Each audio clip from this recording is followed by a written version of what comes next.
खूनी कुआं। सीमा गर्मियों की छुट्टियों में अपनी नानी के गांव आई थी। सीमा नानी के घर पहुंचने के बाद अपनी नानी के पैर छूती है और उनसे आशीर्वाद लेती है। तभी उसकी नानी उससे कहती है, इतनी बड़ी हो गई मेरी सीमा, चल जल्दी से हाथ मुंह धो ले, मैं तेरे लिए खाना लगा देती हूँ।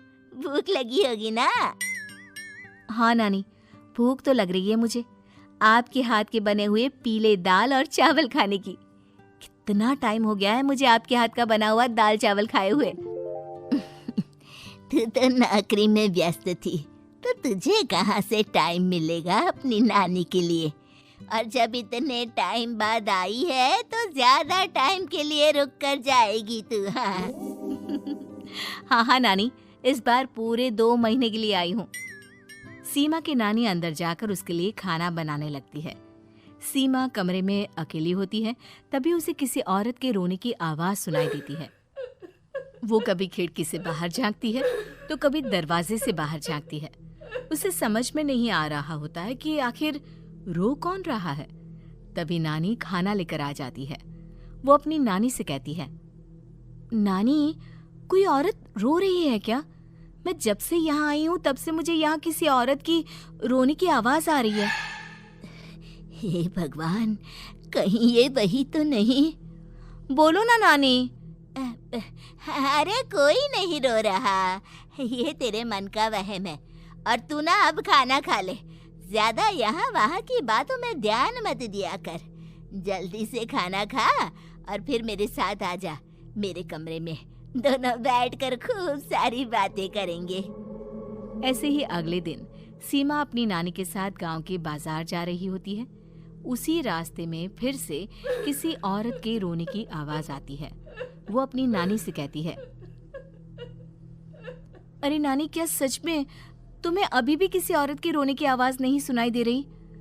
मुझे किसी औरत की बहुत बुरी तरीके से रोने और चीखने की आवाजें आ रही हैं। मैं बहुत परेशान हूँ नानी, आखिर ये कौन है? मुझे लगता है कि सीमा को शहर भेज देना चाहिए, यहाँ रहना उसके लिए ठीक नहीं। नानी बोलो ना, आप चुप क्यों हो जाती हो? सीमा, तू घर चल, मुझे तुझसे बहुत जरूरी बात करनी है। नानी सीमा को घर ले आती है और सीमा से कहती है, सीमा, कल सुबह तू शहर वापस चली जाएगी।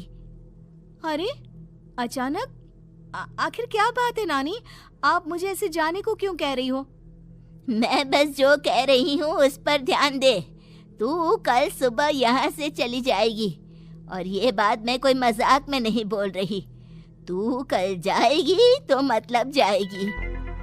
अरे नानी, चली जाऊंगी मैं, ठीक है, पर आखिर बात क्या है ये तो बता दो। मम्मी से कोई बात हुई है या फिर मुझसे कोई गलती हुई है जो तुम मुझे अचानक से जाने के लिए बोल रही हो? देख सीमा, रात बहुत हो चुकी है और मुझे इस बारे में कोई बात नहीं करनी। चल, अब चल के मेरे साथ सो जा। सुबह की बस पकड़कर तुझे शहर भी तो जाना है। सीमा को अपनी नानी का ऐसा व्यवहार देखकर बहुत ही अजीब लगता है। उसे कुछ समझ में नहीं आ रहा होता है कि आखिर उसकी नानी उसे अचानक से गांव छोड़कर जाने के लिए क्यों कह रही है। ये सारी बातें सोचते सोचते सीमा की आंख लग जाती है और वो अपनी नानी के साथ सो जाती है। ऐसे ही आधी रात को सीमा को फिर से किसी औरत की रोने की आवाज सुनाई देती है। वो उस औरत की आवाज सुनकर बार बार करवटें बदल रही होती है और तभी उसे सपने में भी एक अजीब सी औरत की परछाई दिखाई देती है, जो इतना चीख चीख कर रो रही होती है कि सीमा डरकर उठ जाती है। वो पूरे पसीने पसीने हो रही होती है। वो अपने आसपास देखती है तो घर में बिल्कुल शांति का माहौल होता है। सीमा घबरा जाती है। वो अपनी नानी को जगाने की कोशिश करती है, मगर उसकी नानी नहीं जगती। सीमा को फिर से उस औरत की रोने की आवाज सुनाई देती है। आखिरकार सीमा अपने आप को रोक नहीं पाती और वो घर का दरवाजा खोलकर बाहर निकलती है। आखिर ये माजरा क्या है? आज तो मैं पता करके रहूंगी। अब आवाज का पीछा करते हुए सीमा आधी रात को गांव के चौपाल के पास बने कुएं के पास पहुंच जाती है, जहां कुएं की चारों ओर बेड़ियां लगी होती हैं। उन बेड़ियों में लगे हुए ताले के साथ एक लाल रंग का कपड़ा और माता रानी का कलावा बंधा होता है। उस कुएं में से सीमा को किसी के रोने की आवाज आती है। सीमा परेशान हो जाती है। इस कुएं में कौन है? कौन है यहाँ? सुनो, कौन है? कौन रो रहा है? वो चिल्ला चिल्ला कर पूछती है और साथ ही लोगों को जगाने की कोशिश करती है, मगर किसी को भी उसकी आवाज सुनाई नहीं देती।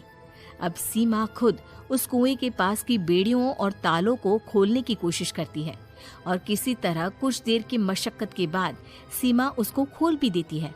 और जैसे ही वो कुआं खोलकर उसके अंदर झांकती है, सीमा उस कुएं में गिर जाती है। इतने में उसकी नानी की नींद भी खुल जाती है और सीमा को पास ना देखकर नानी परेशान हो जाती है। नानी घबराकर पूरे घर में उसे ढूंढने की कोशिश करती है, जिसके बाद उसकी नानी और सभी लोग उस खूनी कुएं के पास जाते हैं और सीमा की नानी कुएं के पास खड़ी होती है। सभी गांव वालों और सीमा की नानी को सीमा के चिल्लाने की आवाज आती है। बचाओ, कोई मुझे बचाओ। मेरी बच्ची, हम आ गए, हम तुझे बचा लेंगे। नानी, मुझे यहाँ बहुत डर लग रहा है। यहाँ इंसान की कटी हुई मुंडियाँ, हाथ, पैर और कंकाल हैं और खून भी है। नानी, मुझे डर लग रहा है। आप सब मेरी मदद कीजिए, नहीं तो ये खूनी कुआं मेरी बच्ची को भी खा जाएगा। अरे मुझे तो ये समझ में नहीं आ रहा कि आखिर इस खूनी कुएं को खोला किसने। सालों पहले इसको इतनी मुश्किलों के बाद तांत्रिक बाबा ने बंद किया था। अरे पूरा गांव खूनी कुएं के बारे में अच्छे से जानता है, तो कोई भी जानबूझकर तो ऐसा करेगा नहीं। मतलब किसी ने अनजाने में इसे खोल दिया है भैया। सीमा को इस बारे में मालूम नहीं था और जब से वो यहाँ आई थी तभी से उसे किसी औरत के रोने की आवाजें भी सुनाई दे रही थी। कहीं सीमा ने ही तो उसे नहीं खोला। अगर ऐसा है तो फिर सीमा का बचना बहुत मुश्किल है। वहीं कुएं के अंदर सीमा रोते हुए बैठी होती है कि उसे आवाज सुनाई देती है जो कुएं के बाहर खड़े गांव वालों में से किसी को सुनाई नहीं देता।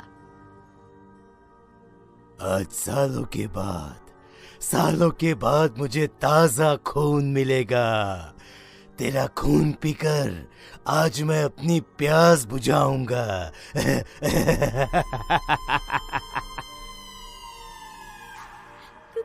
कौन है?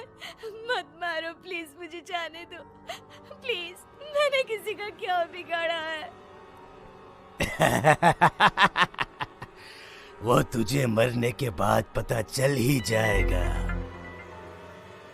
जितने में गांव वाले और सीमा की नानी कुछ सोच पाते, उतने में उन्हें सीमा के चिल्लाने की आवाज आती है और अगले ही पल सब शांत हो जाता है। क्या हुआ?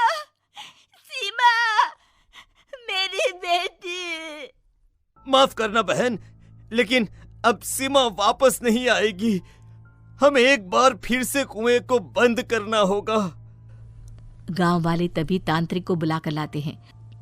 एक बार फिर अपनी शक्ति से तांत्रिक बाबा उस कुएं को हमेशा हमेशा के लिए बंद कर देते हैं और वहां एक बोर्ड लगा दिया जाता है कि यहाँ आना मना है।